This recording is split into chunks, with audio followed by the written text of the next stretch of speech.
Sebelum membahas lebih lanjut terkait tren jasa KAP, apakah teman-teman tahu apa sih itu KAP? KAP atau Kantor Akuntan Publik merupakan lembaga profesional yang berwenang untuk memberikan jasa audit dan jasa atestasi lainnya kepada pemerintah, entitas bisnis dan organisasi nirlaba, di mana auditor yang bekerja di KAP telah memiliki izin resmi dan tunduk pada peraturan yang ketat serta standar etika tertentu.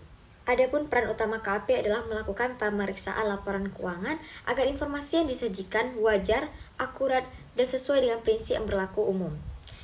KAP juga banyak memberikan jasa tambahan seperti konsultasi, manajemen, perpajakan, hingga audit forensik. Dengan kata lain, KAP bukan hanya sekadar pemeriksa laporan keuangan, mereka juga mitra strategis dalam menciptakan akuntabilitas, transparansi, serta kepercayaan publik dalam dunia usaha. Selanjutnya saya akan membahas top niche service dalam jasa kantor akuntan publik, di mana dalam menghadapi dinamika dunia bisnis yang semakin kompleks, KAP kini tidak lagi hanya berfokus pada jasa audit tradisional, melainkan juga merambah kepada berbagai layanan spesialis yang bernilai tambah. Grafik 491 menunjukkan area layanan unggulan di mana sejumlah besar KAP meningkatkan kapasitas bisnis mereka. Dari 77 firma yang menjadi responden, persentase partisipasi menunjukkan tren perkembangan layanan signifikan dalam berbagai sektor. Pada top niche service, dapat kita lihat bahwa kategori tertinggi yaitu di atas 80%, terdapat 3 layanan teratas yang mengalami peningkatan tertinggi adalah yang pertama itu ada international tax yang menunjukkan bahwa banyak KAP yang memperluas layanan mereka di bidang pajak internasional seiring globalisasi kegiatan bisnis. Yang kedua yaitu business valuation yang menggambarkan tingginya permintaan terhadap jasa penilaian bisnis baik untuk merger, akuisisi maupun kepentingan strategis lainnya. Yang ketiga yaitu state and local tax yang mengindikasikan kebutuhan yang besar atas kepatuhan pajak di tingkat regional, terutama di negara-negara yang memiliki sistem pajak multilevel seperti Amerika Serikat. Jadi, tingginya permintaan top niche service mencerminkan transformasi KAP menjadi mitra strategis yang melampaui fungsi audit tradisional. Nah, tren peningkatan dalam top niche service ini menegaskan bahwa KAP kini lebih dari sekedar penyedia jasa audit. Mereka bertransformasi menjadi penyedia solusi strategis dan multidisipliner. Peningkatan layanan-layanan seperti perpajakan internasional, penilaian bisnis, dan konsultasi litigasi mencerminkan kebutuhan klien akan wawasan yang komprehensif, yang berbasis analisis finansial yang akurat dan terpercaya. Dapat kita bandingkan dengan daftar 100 KAP terbesar di dunia tahun 2014 yang menunjukkan pembagian revenue dalam 4 kategori.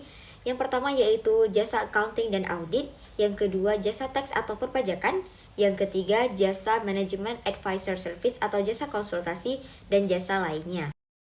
Dari tabel fee split 10 KAP terbesar dalam bentuk persen, dapat kita simpulkan bahwa dari 4 kategori tersebut, Deloitte paling dominan di jasa konsultasi yaitu 46% yang mencerminkan fokus sebagai firma advisory modern.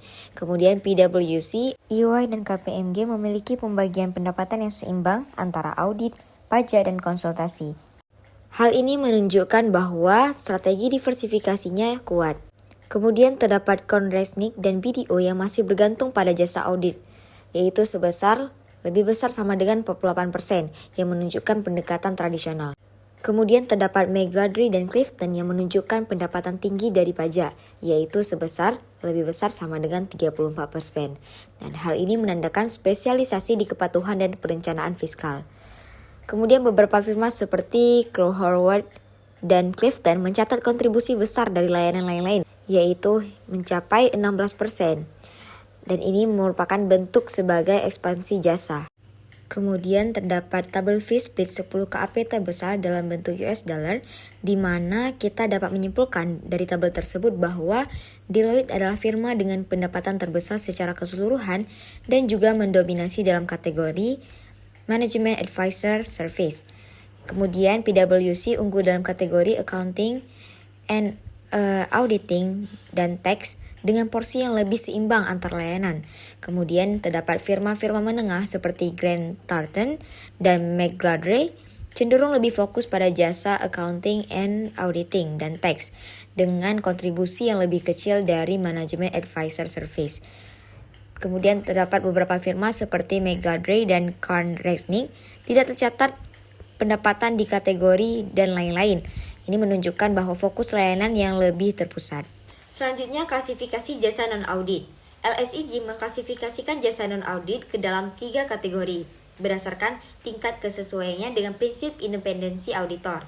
Yang pertama yaitu wholly compatible atau sejalan dengan audit, yang kedua yaitu potentially incompatible atau berpotensi tidak sejalan, dan yang terakhir yaitu wholly incompatible, tidak sejalan dengan audit.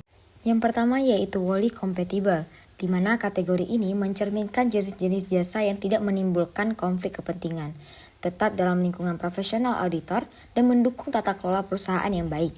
Dengan kata lain, jasa-jasa ini memperkuat peran auditor sebagai penjaga kepercayaan publik tanpa melanggar prinsip etika dan independensi yang diatur dalam standar internasional, seperti ISA dan UK Ethical Standard. Untuk yang pertama yaitu peran pelaporan yang independen, ini merujuk pada tugas-tugas auditor dalam memberikan opini atau laporan atas laporan keuangan. Ini adalah fungsi inti auditor yang mendukung transparansi laporan keuangan. Yang kedua yaitu jasa yang terkait dengan pelaporan keuangan, di mana jasa ini mencakup asistensi atau penilaian atas informasi keuangan yang berkaitan dengan aktivitas merger, akuisisi, atau transaksi korporasi lainnya yang tetap berada dalam kerangka pelaporan formal. Yang ketiga yaitu konsultasi mengenai akuntansi keuangan atau pelaporan pengendalian. Jasa ini meliputi pemberian saran mengenai pelakuan akuntansi yang sesuai atau evaluasi sistem pengendalian internal tanpa mengambil alih fungsi manajerial klien. Yang keempat yaitu internal, di mana kemungkinan mengacu pada pemeriksaan internal terbatas yang tidak bersifat menggantikan audit internal klien dan tidak memengaruhi penilaian independen auditor eksternal.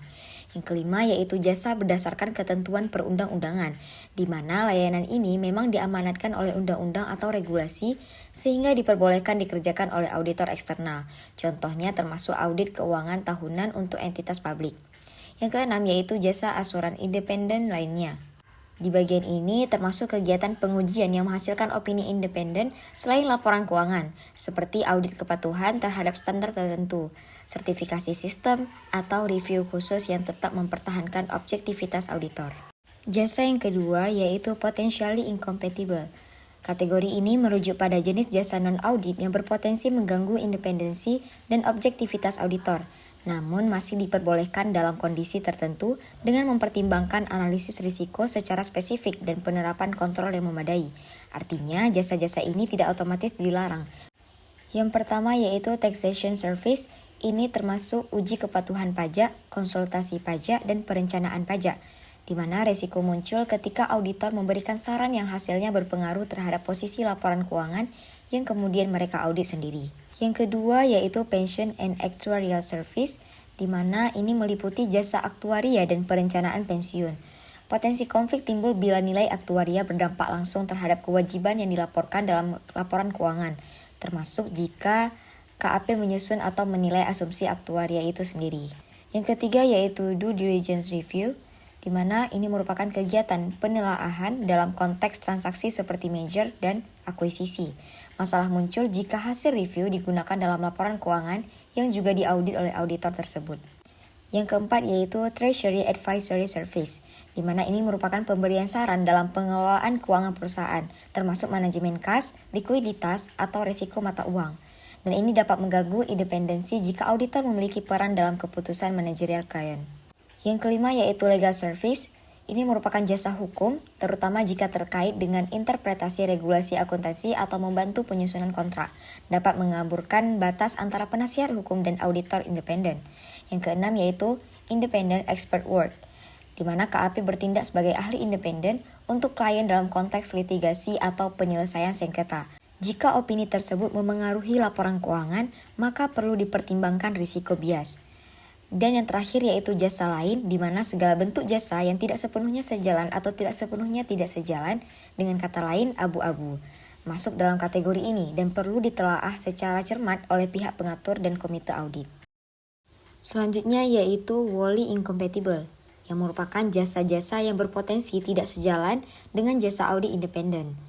Yang pertama yaitu jasa accounting dan pembukuan, yang kedua pemberian jasa audit internal, yang ketiga jasa perekrutan dan remunerasi tenaga pimpinan, Yang keempat, jasa penilaian yang berdampak material terhadap laporan keuangan.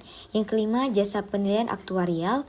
Yang keenam, keterlibatan dalam manajemen atau pengambilan keputusan oleh KAP, partner atau stafnya. Yang ketujuh, memberi nasihat pada layanan bursa yang memengaruhi penilaian auditor terhadap saldo material. Yang kedelapan, yaitu merancang atau mengimplementasikan sistem utama akuntansi atau pelaporan keuangan. Yang kesembilan, yaitu berperan dalam transaksi saham seperti jual beli, penjaminan, atau promosi efek.